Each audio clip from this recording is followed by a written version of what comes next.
Greetings from a bitterly cold South Africa, everyone. This is episode 52, and in this video I'll be showing you a few figure painting shortcuts.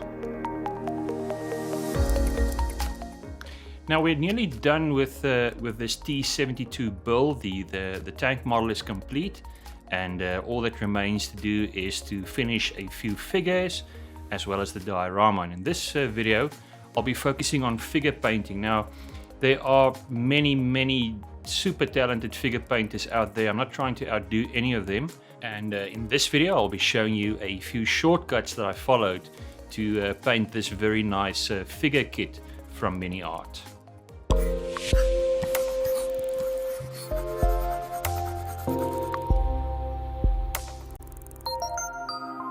Guys, as you know by now, this build is kindly sponsored by Supernova Studio, my favorite hobby shop here in South Africa. At the end of this video, I'll be giving you a discount code that you can use to order the T72 kit from Das Werk that I used in this build, so do stay tuned for that. As I mentioned in the beginning, this is the figure kit that I used for this build, this one from Mini Art, Middle Eastern Tankers. And I'm a big fan of Mini Art. There's such nice detail in this kit. I didn't want to spend too much time on painting these figures because I wanted to get to the diorama building part, the part that I really like. And hence the purpose of this video, showing you a few of the shortcuts that I followed to paint these figures. Again, this is not the method, this is merely my method. And maybe I can show you something here that will help you in your own model building. Of course, first we start with cleaning up the parts. Very nice kit, as I mentioned, very little flash. The helmet itself is composed of 3 parts. This is the facial detail. The parts really went together nicely in this kit. Overall, very nice fit. Typical to Mini Art, these newer generation figure kits are just something different, and you can see there the detail on his uniform. Now, like many other modelers, I use these champagne corks and a little piece of wire to hold my figures in place while I work on them. And this is really easy to do. Just take a little drill. I think this is 1mm diameter. Drill holes into the styrene parts, this being the head. And this will allow you a very handy grip to hold the figure in place while you work on it. For the body, I usually drill into either the feet or the legs. And the other parts, other small parts, I keep in place with some double-sided tape glued to a wooden stirrer. And really this will prevent any finger marks on the paint while we're working on the model. There was a tiny bit of cleaning up that needed to be done, especially around the arms, nothing serious. Now in this case, the commander figure that I wanted to use doesn't fit exactly into the turret opening, so I thought I would pose him getting out of the hatch, similar to what you're seeing there, and fortunately that pose will work great for that. There are a few small gaps when I assembled this around the arms especially. And fortunately, this is something that's very easy to fix. This plastic putty from Vallejo is one of my favorite products. Simply apply this to the gaps. It will self-level. You can also speed up the process a little bit by using a moist brush, just to make sure you work that stuff into the arm gap there. So that's assembly done. We've got the head, we've got the body, as well as the tanker's cap, what I like to call the cosmonaut cap. And this is now ready for primer. For priming, I went with my usual black. In this case, I used a black primer from Mr. Hobby, which is an excellent primer. You can see there the result on the face. And with the primer done, we can start laying down base coats. This is the figure, the body itself. You can see all the gaps are nicely filled.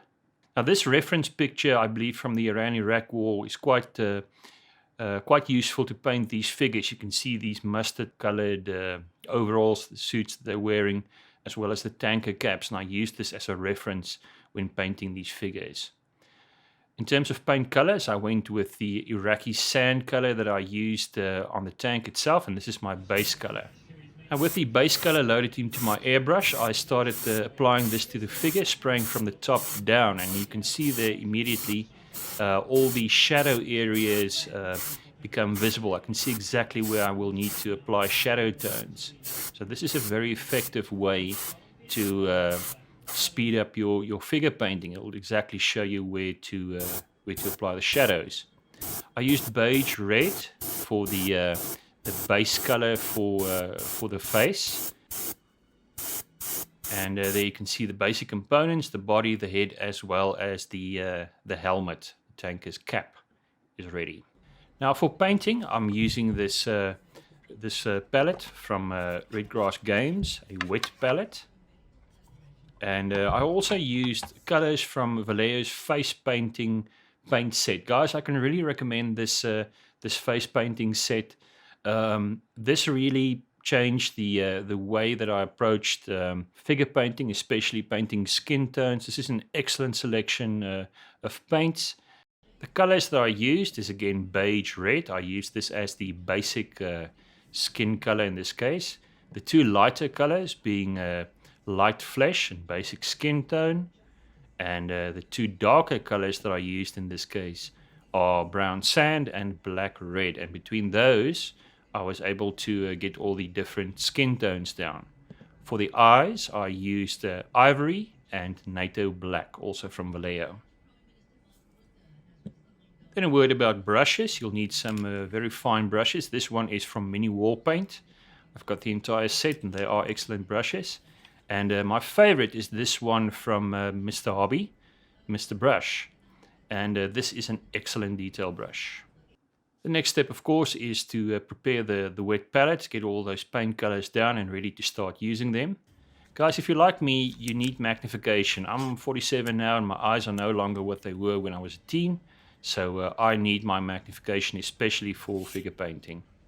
I usually start with the darkest colors, the shadow colors, and I start blocking out the various shadow areas. This being the eye sockets, the side of the nose, the cheekbones, around the mouth, and I do this on the head itself. You can see there's the result. It still looks a bit terrible at this stage, but do not worry. We will start blending in the various lighter skin tones as well. And that's what I'm doing on your screen right there. Mixing up a lighter skin color. This goes on the cheekbones. If you're interested, I did a video on figure painting a while back.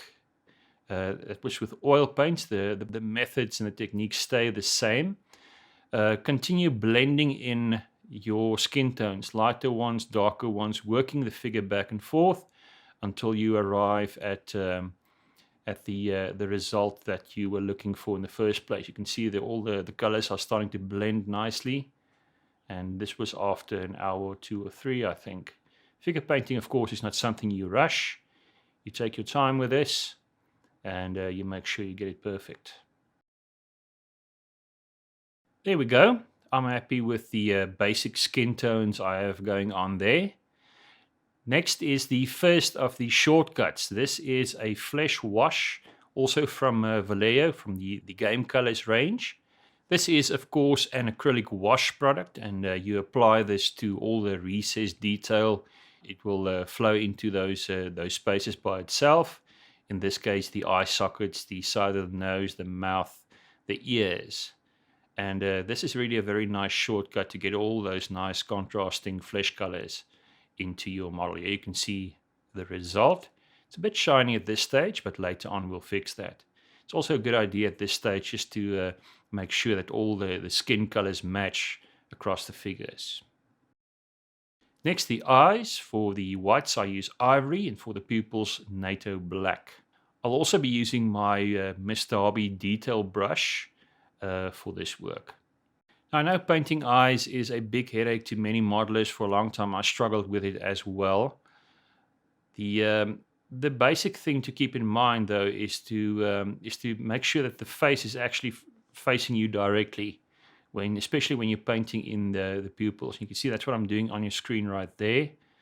making sure that the figure faces me head on, and very carefully painting in that eye. And I find in this way I don't get as many cross-eyed figures as I used to get in the past. Small dot is all that's required. Making sure you fill the eye completely. And there you go. Perfect set of eyes. Easily done. Next, the characteristic mustache that many Iraqi soldiers have. This is painted in with German camouflage black-brown.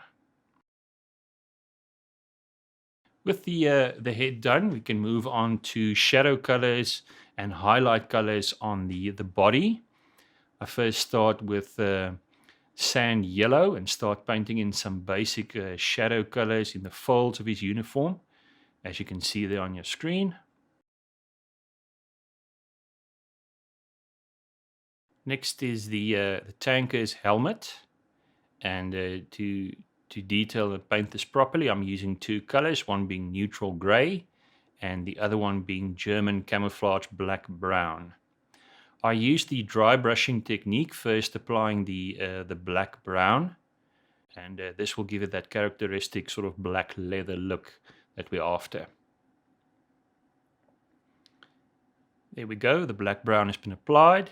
The next color is neutral gray.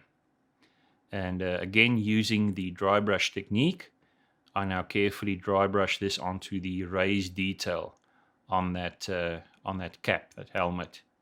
You can immediately see the colors really complement each other on that helmet. I do the same on his black boots, applying neutral gray with my dry brush.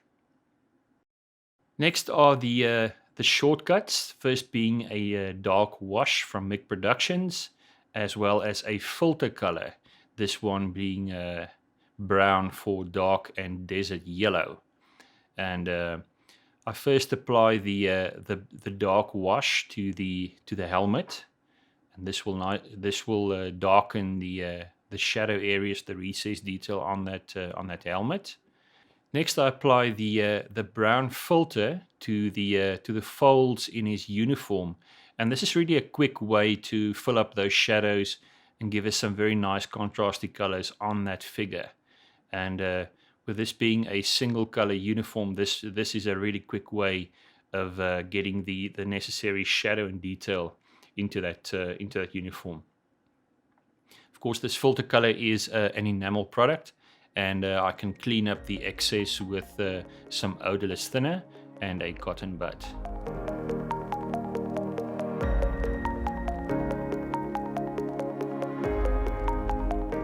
The final step is to again use my dry brush, in this case Vallejo Buff, and just dry brush the raised detail on his uniform. You can see that lighter buff color really bringing out the folds, and working in conjunction with the filter that we just applied to the shadows. And then finally, just some minor detail, the seams on his uniform around his collars, as well as the pants. Guys, and there we go, a quick and easy way of painting figures. I did this in a day. This really did not take long. It was easy to paint and assemble this figure, no serious issues along the way, and once it was done, I could move on to the part that I really wanted to do, which is the diorama building. Some really excellent detail on these figures from Mini Art. They're one of my favorite brands, and of course, in the times that we live in, please do support Ukrainian modeling brands. They deserve our support.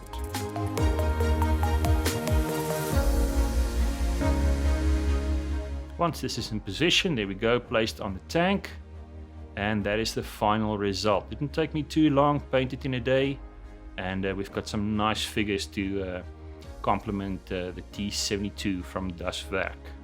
This was such an enjoyable build, the whole building the tank kit itself, the figures, and the way that everything came together. This was a super enjoyable build. Of course, we are not done yet. There's still quite some work to be done. The next video will focus on diorama building, and I'll be showing you the steps that I took to complete the base, detail that, and of course also you'll be seeing the final result of this build.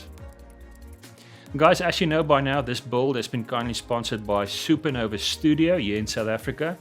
If you use the promo code off the sprue, you can order this beautiful kit from Das Werk at a substantial discount.